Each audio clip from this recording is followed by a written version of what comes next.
Hello, everyone, and welcome to another episode of Marketing Corner. Woohoo! Woo, woo, woo. Woo! I wish Episode- people could see our claps because even in the last episode, we were really proud of our clap. Yeah, the clap was really good. Yeah, but you guys don't get to hear the claps. It's really- it's it was- just for us. Yeah, and it's just Timmy. for us. It's for internal editing purposes.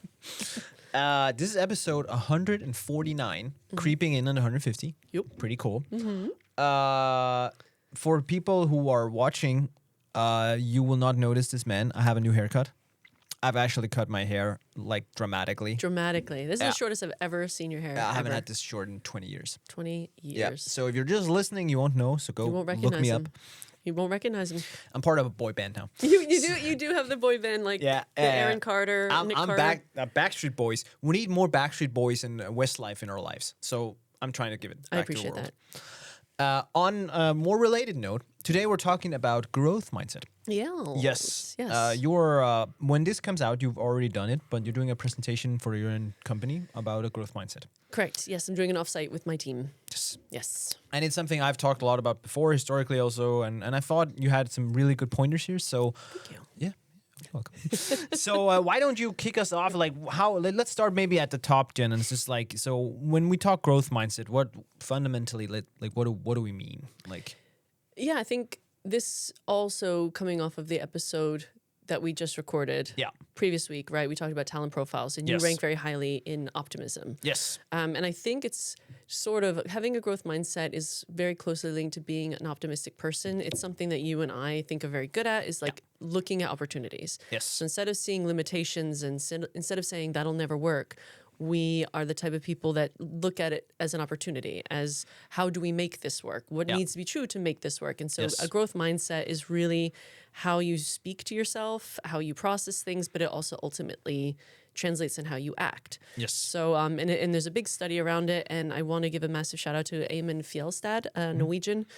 He has a company, Fjellstad Partners, that does this for companies, and I had the privilege of attending one of his talks when I was at Verdane, and it was really, really inspiring, and it's kind of led me to look more into the science behind a growth mindset instead of just saying be positive. Yeah. You know, there's more to it than just a motivational poster up in an office, meeting room. So I 100%. think that's really interesting. And so what I hope to do with my team and something that I encourage everyone to do with their teams is to set this kind of foundation of applying a growth mindset when you're working, when you're living, when you're engaging with people. Exactly. It's just something that makes life more exciting, I think. I think so too, and I think I was thinking about something where like back in the day there was like this terminology, and I used to be call myself a growth hacker, right? Back in the day, Yep. and a lot of people would ask me sometimes hey Casper, hey, how do I find someone like you, or how do we find a growth hacker or something? And I remember actually my response to a lot of them was, you shouldn't find a growth hacker these days. You should find someone with a growth mindset.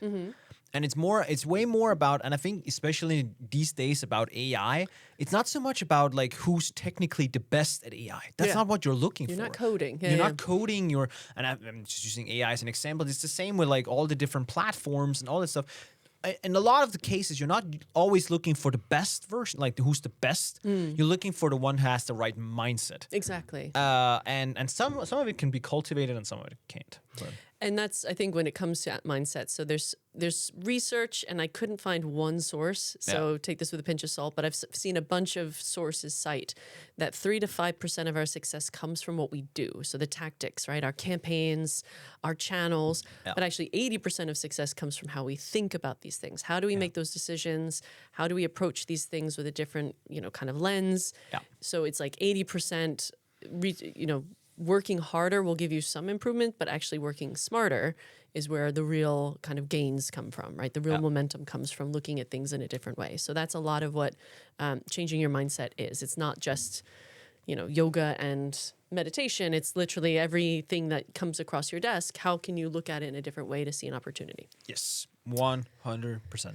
And so one of the anecdotes that I have is I was on the U.S. national field hockey team. And so I was quite... You are quite the sports analogy person. I love a sports analogy, but I'm American. At Growthphoria, you also had a massive sports analogy. And you did that Sassiest, sassiest as well. Like, yeah. I love a sports analogy, but I think, Yeah. I guess for me, as someone who grew up around sports, it works for me, right? Well, But sports is great. sports is great, but you don't have to play sports to get it. But no. But at that level, training was very important. We were training 6 days a week. I was Yeah. training in Florida, and then I was in California, and I was in Louisiana, and I was traveling all over the place for these training.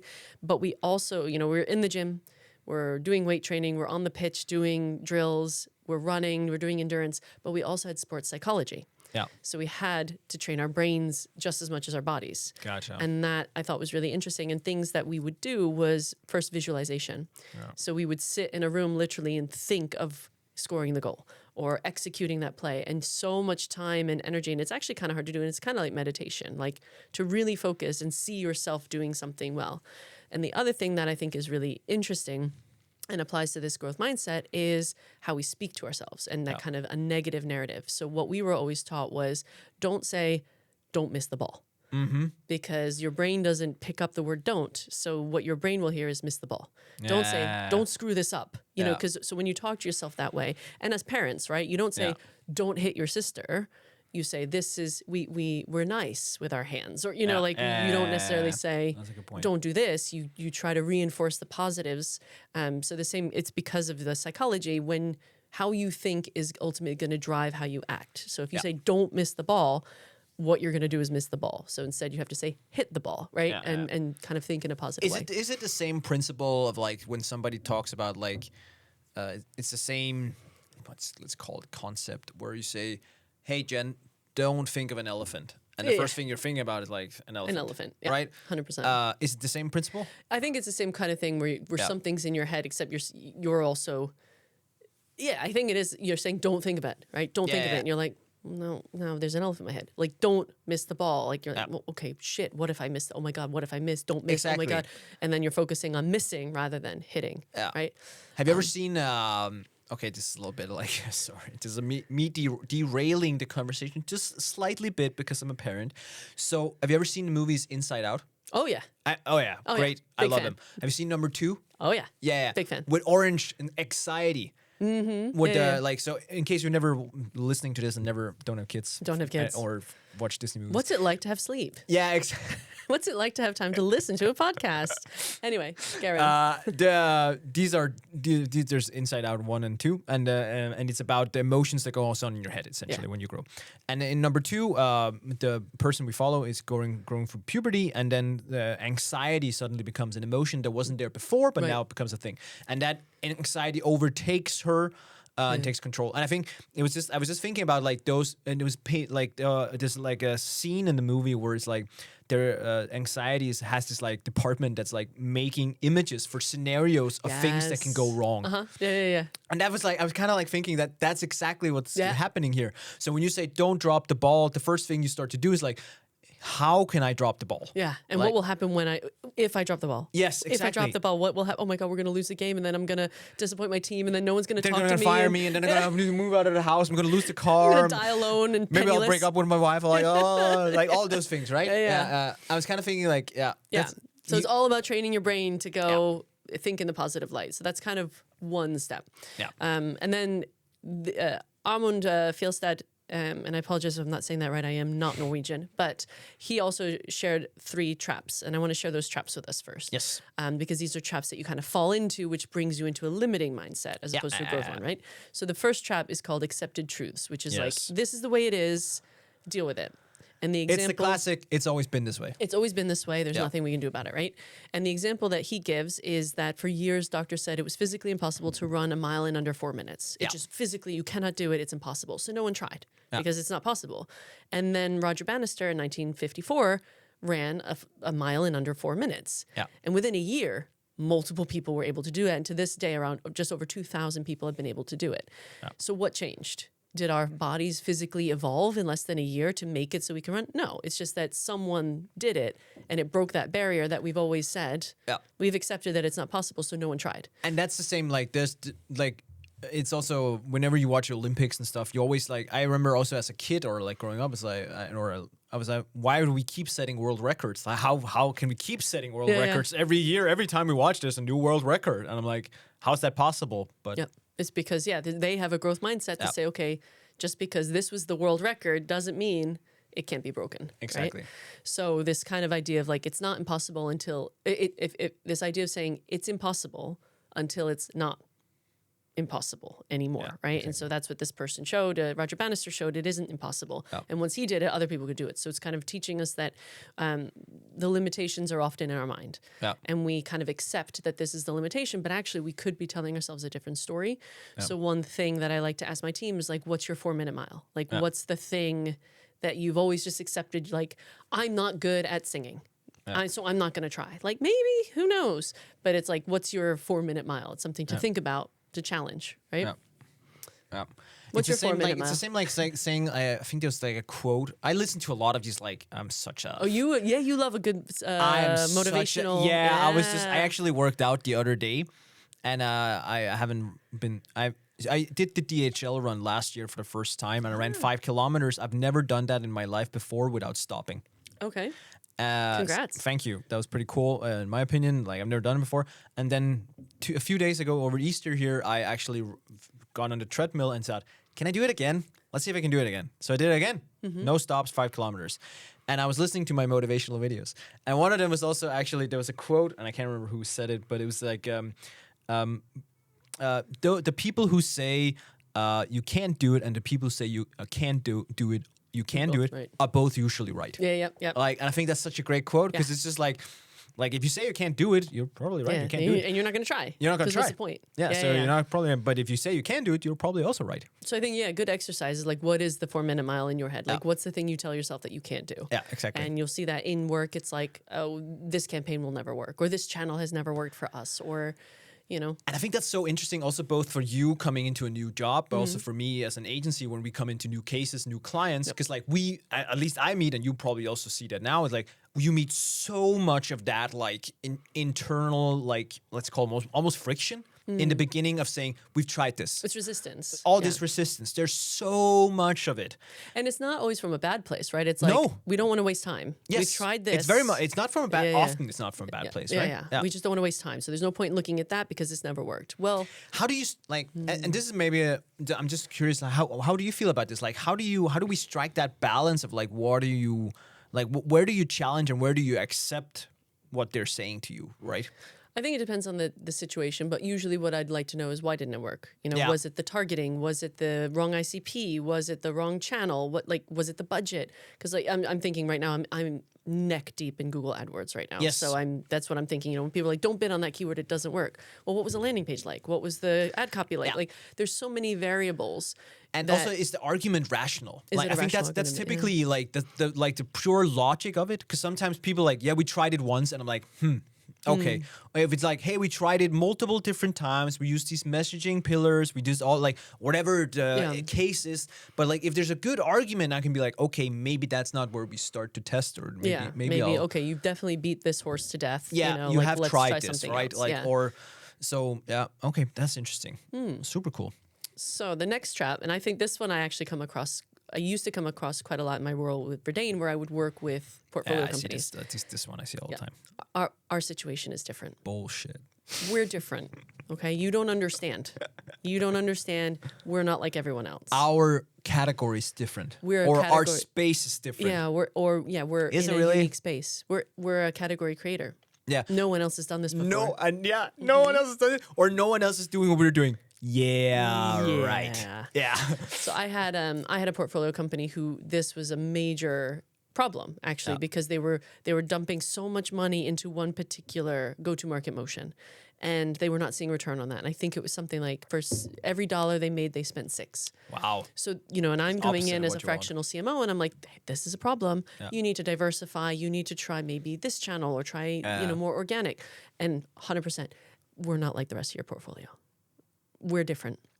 Our space is different. Our ICP is different. You don't understand. Our buyers don't buy like normal people. Yeah, they're not I normal get that buyers. so much. It's not your I get typical that. buyer. Yeah. Our typical buyers are not on LinkedIn, or our typical buyers are not on Facebook. I'm like, yeah, that's not right. That's not right. Typically, that's not right. And when you hear that, right, that to me, what I hear immediately is you're trying to justify not trying something new. Yeah. You're trying to tell yourself that you're going to double down on the thing that you're most comfortable with. Yeah. Even if it's not working. Like in this case, this particular company was not doing well. No. And they were burning through cash. But I find it to be a bit more like a defense mechanism. Like it's a protection thing. Because like the first thing these people do, or like you are challenging their decision making, and fundamentally you're challenging their job. Yeah. Like how well they're doing their job, Yes, or did and their that is job. also, And so but they that go in a person, protective stance. because they have a limited mindset, Yes. right? Yeah, Because yeah, they're yeah. in that limited mindset, they're like, this is my box. Yeah. I am the king of this domain. They're too scared to try something new, to go outside their comfort zone and say, okay, maybe you have a point. Let's try something new. And I think, like, also just to go on the reverse of saying, like, so what happens when you don't have this? Because, like, some of the best partnerships we have and have had are just the ones where we go in and people just like, you can, guys, challenge everything. Challenge everything, Nothing's yeah. sacred. Like, go crazy. Yes. And actually, we just want you to tell us if you think it's shit. Yeah, and that's a growth mindset, right? Yeah. It's not like, don't tell me I'm shit, but like find the gaps. Yeah, tell me Tell where me it's what I wrong. missed. Yeah, exactly. Because that's the kind of approach you should be taking. Where are the opportunities? Yeah. So yeah, I hear a lot like, you don't understand. We're different. We're different. You're not that much different. Yeah. And even if you're different, you can still learn something new. So that's the second trap. Yeah. And then the last one, and I think I'm very guilty of this in life in general, is blaming things beyond your control. Fuck yeah. Right? I Like, hear that so traffic, much. Getting the kids out the door on time, like it's beyond my control. There's nothing I can do. Yeah. So this Armand actually gives a really good Amund gives a really good example of this. It's called the uncle in his hip. Yeah. So he says, like, you have this uncle who has a stiff hip and, like, you know, kind of a limp. Yeah. And he says, it's because I've been working in construction for 40 years, you know, heavy lifting and stuff. Like, of course, yeah, my hip is a bit shot. And he says, what about the other hip? The Yeah. other hip's fine. Was that hip not working hard too? You know, so it's kind of saying, oh, well, this is why I'm like this. It's like, Yeah. well, but there's another side that Yeah, isn't doesn't- like that. So why? And this also kind of creates that excuse, right? You Yeah. don't need to find a solution.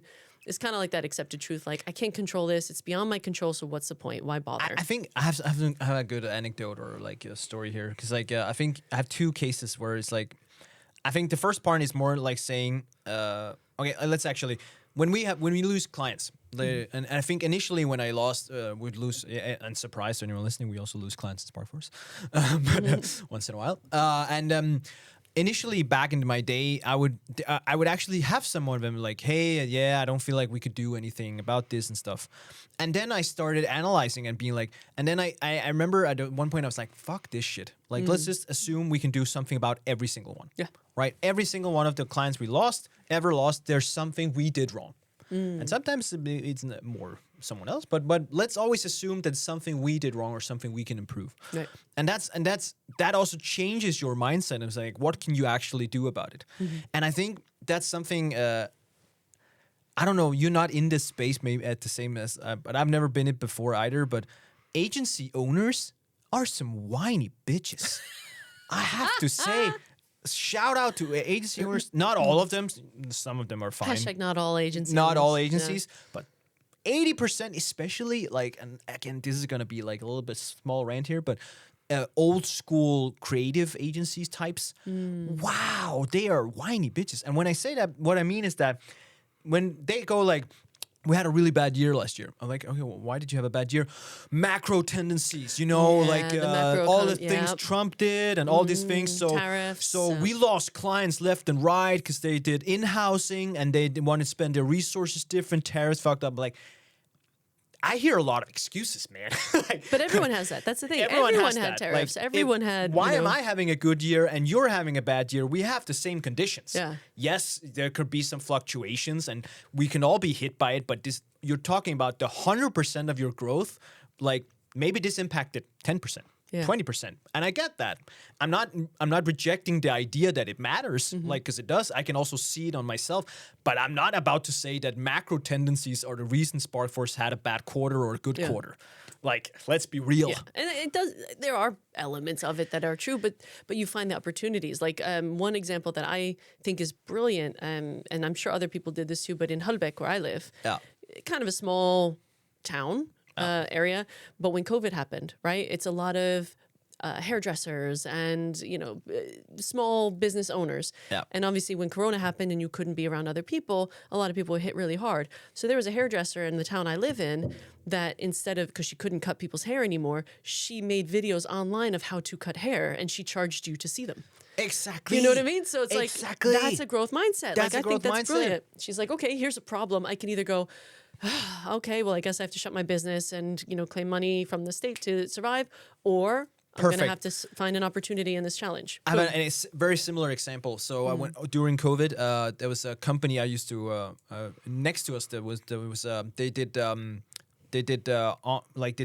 was it called, bar cocktail courses. So they'd come out and do cocktail bars and like, hey, for Friday bars and stuff like that, right? And now you couldn't do Friday bars or stuff because everything was closed down. So they did an online Friday bar or online like cocktail online course, courses, for cocktails. And it went ballistic, super viral. Yeah. And I was like, that's great. Yeah, that's how you find an opportunity. That's how you find opportunities and everything. And I think it's just like, going back, like agency owners, I really like, I read these like just like markedsføring code, like Danish site for agency. I think it's only agency owners who read this stuff. But anyways, nerds, super nerd. But everyone's just like, always when they like, you had a bad year, I was like, yeah, we had a bad year because like blah blah blah. And I'm like, guys, you are 15 people. Yeah. The macro tendencies in the US don't really impact you that much. Yeah. Let's be fucking real. Come on. Like, it's okay that Danske Bank talks about macro tendencies because they're a massive company. Novo. Okay, Novo, Novo you're can hit. talk. I get it. But here, not really. Yeah. Let's You're be real. 15% You're an agency. Yeah. Come on. The tariffs on lumber is not really And most of the time, it's just like, you haven't updated your model. Your website looks like shit. Your digital marketing's pretty bad. You're not taking your own sauce. All these kind of things. I'm like, that's probably what's going on. And that's the excuse, right? That's the excuse you get to say to yourself is like if I get out the house late and I miss my train. Yes. Oh, well, my kids didn't get ready in time. Well, hold on. I'm the one who's responsible for them, right? Yeah. I could have also woken up earlier. I could have got, like... And it's kind of like it's almost just like, and when you hear someone who does that, it's also, they're shifting accountability. Yes. I think that's for me the biggest thing about it's I'm a victim blaming, right? Yeah, like it was like, it's someone else's fault that I'm not succeeding. No, fuck no. Yeah. That's your own fault. So there's nothing I can do. Yes. There's nothing I can do. There's nothing in my control I can do. And it's like, okay, that's really bad. Yeah. And I think just to pull it back, I think to businesses as well, because you're absolutely right. So, when we talk about what teams should be focusing on, to get the 5% gains, you can look at campaigns, you can look at your tactics, you can look at tools, you can look at channels, right? So there's kind of this big list I'll be giving my team of all the things that most teams would look at to improve. But actually high performance teams, right, who are going to get that 80% gain, how do we approach this? What kind of challenges do we see, or what kind of opportunities do we see in these challenges? We think in a different way. We have better decision making. We have better focus. We have better direction. We have more clarity in what we're trying to achieve. Like that is all already going to open up new opportunities rather than how do I optimize this campaign? Yeah. And instead of saying this will never work, the high performing teams will say what needs to be true to make this work, and then focus on making that true. So I think to just bring it back a little bit to like what we would probably see in our day-to-day lives. Yeah. And we talked a little bit about, like those excuses. So there's one example we have where it's person one will say, oh, our market is really, really tough. We have a really high market share. So we don't have anywhere to grow, right? We have high market share. We can't grow anymore. Person two can say, our market is really, really tough. We have low market share. It's really hard to grow, right? Like kind of like what you said. And both can usually be right. Both can be right. Yeah. So like which one is right? Because you can't, they're both complete polar opposites, but you're telling yourself we have high market share. I've worked with portfolio companies who are like, we have 99% market share. We can't grow. Customer expansion. Yeah. New market. Yeah. New feature. New use case. There's always something you could do. I have it's not a client anymore, but I'm not gonna mention their name as well. But we had an ex-client, and they only operate in the Danish market, and there was like essentially two of the players, them being one of them, owned 90% of the market. Right. 90%, and this is a big market, and they were like, what? And they were like, I have never. Without hurting anyone's feelings here, I've also not mentioning them, but I've never met a company where I felt like you guys have innovationally, like coming up with new ideas, completely shut down. Yeah. It's just like the only thing they care about, like, okay, we just have to beat the other competitor.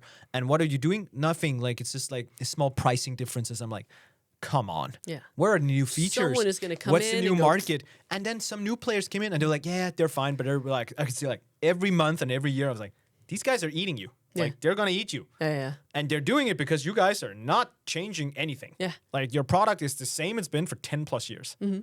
right? Yeah. And that's we see that in the portfolio. Like, well, we have Exactly. 90% market share. Well, yeah, guess what?